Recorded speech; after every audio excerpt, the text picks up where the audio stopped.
ये जो नोटिफिकेशन आप मेरे पीछे देख रहे हैं, इसमें महिला सुपरवाइजर की भर्तियां निकाली गई है 2024 के लिए। कहाँ की भर्ती है, किस तरीके से इसमें आपको अप्लाई करना है, क्या आपको एग्जाम देना है, एग्जाम में क्या पूछा जाएगा, क्या नहीं पूछा जाएगा, साथ ही आपकी एज लिमिट क्या होनी चाहिए, साथ ही महिला सुपरवाइजर के साथ साथ और भी बहुत सी पोस्ट के लिए एक ही नोटिफिकेशन में वैकेंसीज के बारे में बताया गया है। तो कौन सी दूसरी वैकेंसीज है, आप भर सकते हैं फॉर्म या नहीं भर सकते, ये सारी चीजें इस नोटिफिकेशन में देखेंगे, तो लास्ट तक वीडियो को देखिएगा।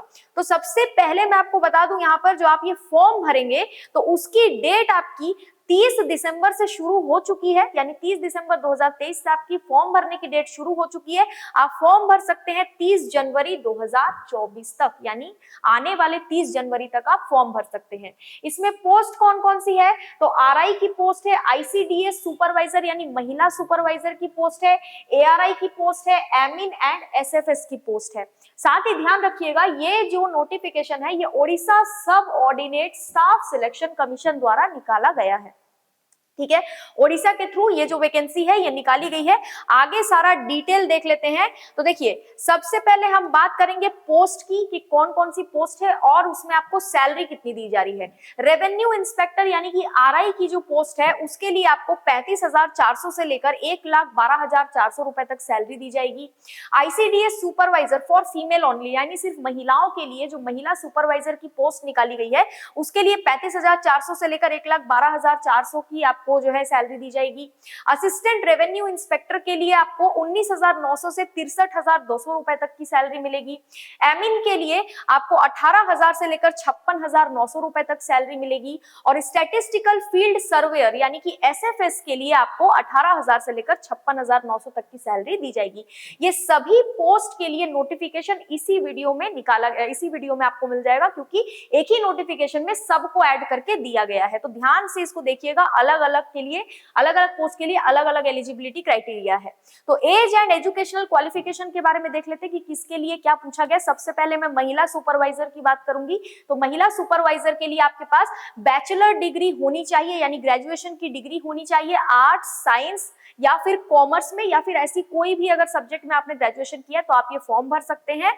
और यहाँ पर आपसे एज बताया गया है, आपको 21 साल से लेकर 38 साल के बीच में आपकी एज होनी चाहिए, यानी मिनिमम एज आपकी 21 ईयर होनी चाहिए, मैक्सिमम एज आपकी 38। उससे ज्यादा हुई तो आप ये फॉर्म नहीं भर सकते, सिर्फ महिलाएं ही भरेंगी इसके लिए फॉर्म। ऊपर अगर हम बात करें तो ये पुरुषों के लिए भी है।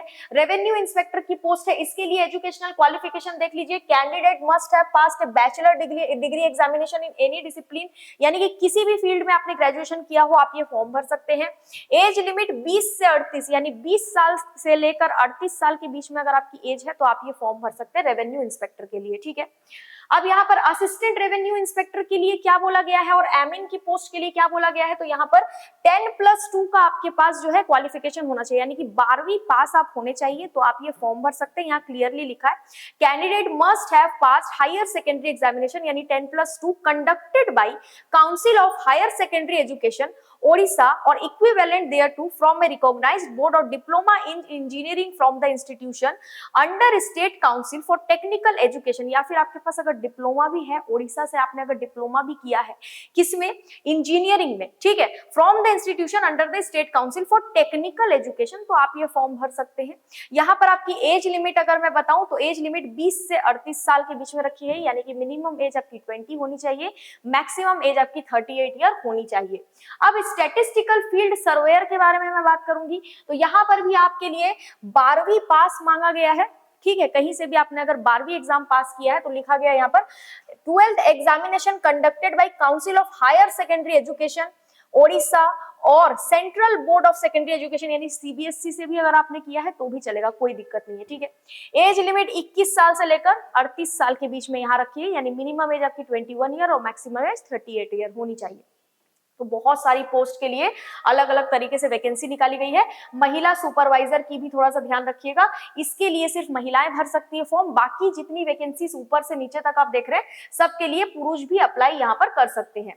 अगर मैं एज लिमिट में रिलैक्सेशन की बात करूं, यानी कि आयु सीमा में छूट की बात करूं, तो upper age limit is relaxable by 5 years for the candidates belonging to SC, ST, SC, BC।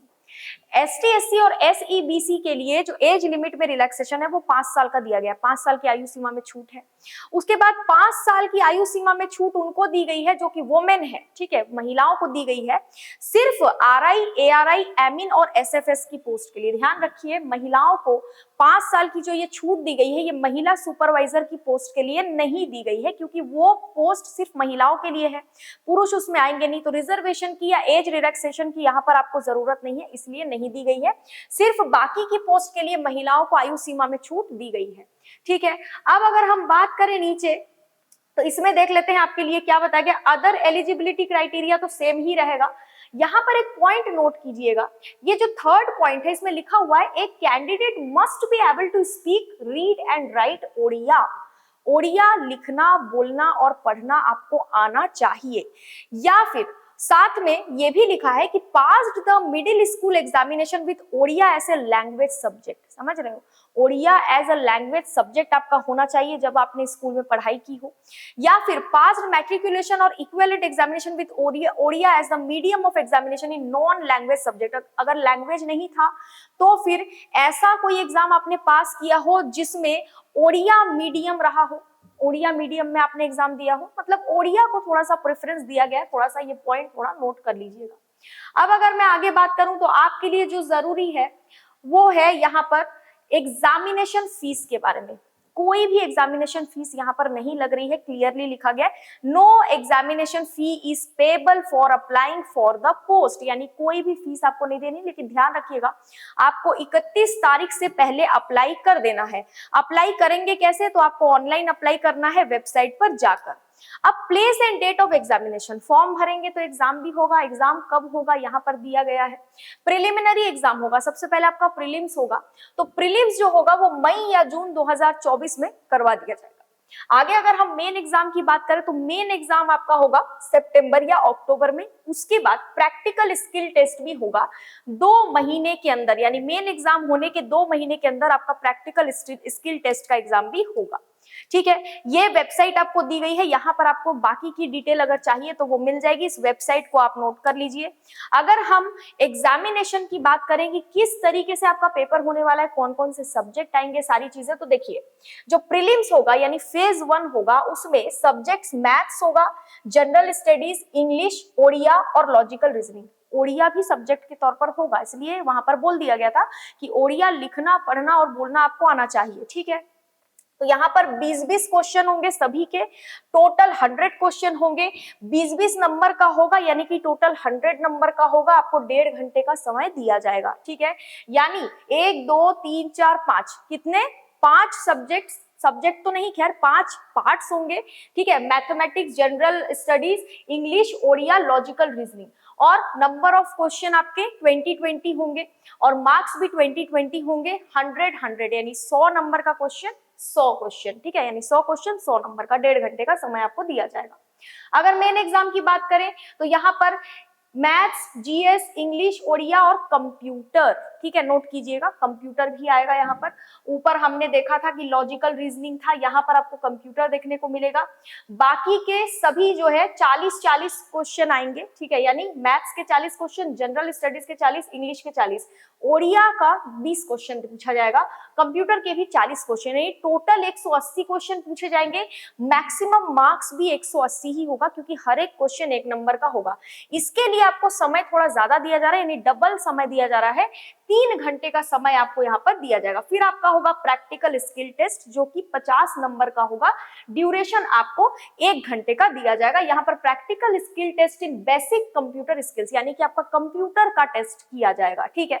अब अगर यहाँ पर नीचे बात करें तो मिनिमम क्वालिफाइंग मार्क्स, कम से कम कितना नंबर आपको लाना है, तो यहाँ लिखा गया है कि in the main examination the minimum qualifying marks for ST, SC, PWD, ex serviceman and sports person category of candidates shall be 30%। कितना होना चाहिए, 30%, और बाकी की जितनी भी कैटेगरीज है उनके लिए 35% होना चाहिए, ठीक है। बाकी की सारी चीजें हमने डिस्कस कर ली है डिटेल में। फिर भी अगर आपको कोई डाउट या कंफ्यूजन हो तो आप मुझे कमेंट बॉक्स में पूछ सकते हैं। वीडियो को लाइक कीजिए, चैनल को सब्सक्राइब कीजिए और वीडियो को शेयर कीजिए। आज के लिए इतना ही, थैंक यू सो मच।